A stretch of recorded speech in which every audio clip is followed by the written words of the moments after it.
រូបជំរាបសួរដល់បងប្អូនពុកម៉ែមិត្តភ័ក្តិបាទនៅក្នុងបណ្ដាញសង្គម Facebook បាទជាទីគោរពជាទីនឹករលឹកបាទថ្ងៃនេះខ្ញុំបាទកសលបាទជាតំណាងបាទនឹងចំនួនម្ចាស់ទៀនឥឡូវគឺបានពំនាំជាថវិកាបាទរបស់ក្រុមគ្រួសារបងត្រីលៀងពីអូននៅខាងប្រទេសអូស្ត្រាលីបាទដែលគាត់បានចូលរួមបាទជួយដល់គ្រួសារសពគាត់ជួយចេញថ្លៃមឈូសនិងមេនបាទនេះថវិកាយើងបានមកប្រគល់ដល់គ្រួសារសពហើយនេះបាទនេះបាទថវិកាយើងបានចូលជូនគាត់ហើយម្ចាស់ទៀនដែលចូលរួមគឺមានទី1លោកយាយពីងហ៊ីមបាទបងត្រីលៀងគីមអូននិងស្វាមីលោកកាវិនបាទបងស្រីលៀងគីមលេងនិងស្វាមីលោកប៊ីលច័ន្ទបាទបងស្រីលៀងគីមហៀងបាទហើយ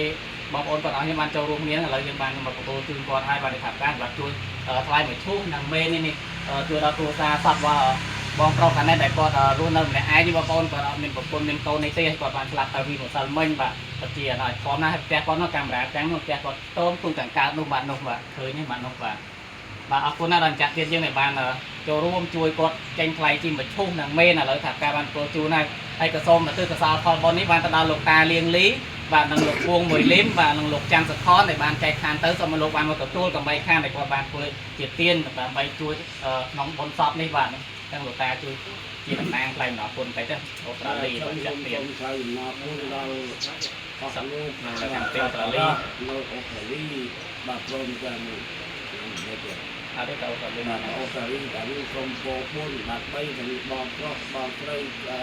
និយាយតាពីចាក់ទៀនប៉ុនផងបាទណាមួយក៏បានបានដូចគោលបំណងណារៀងខ្លួនចូលអនុមោទនីអរគុណសាធុអរគុណមែនតើខ្ញុំបាទកសលសូមអរគុណមែនតើដល់ក្រុមគ្រួសារបងស្រីលៀងគីមអូនខាងអូស្ត្រាលីរួមជាមួយអ្នកម្ដាយបងនិងបងប្អូនបងអត់គ្នាបានរួមគ្នាថ្ងៃនេះបាទអរគុណមែនតើសូមជូនពរឲ្យចាស់ទៀននឹងជួបតែសេចក្តីសុខសំណាងល្អសុខភាពល្អយូរនឹងប្រាថ្នាអ្វីៗបានសម្រេចដោយបំណងអរគុណច្រើនបាទ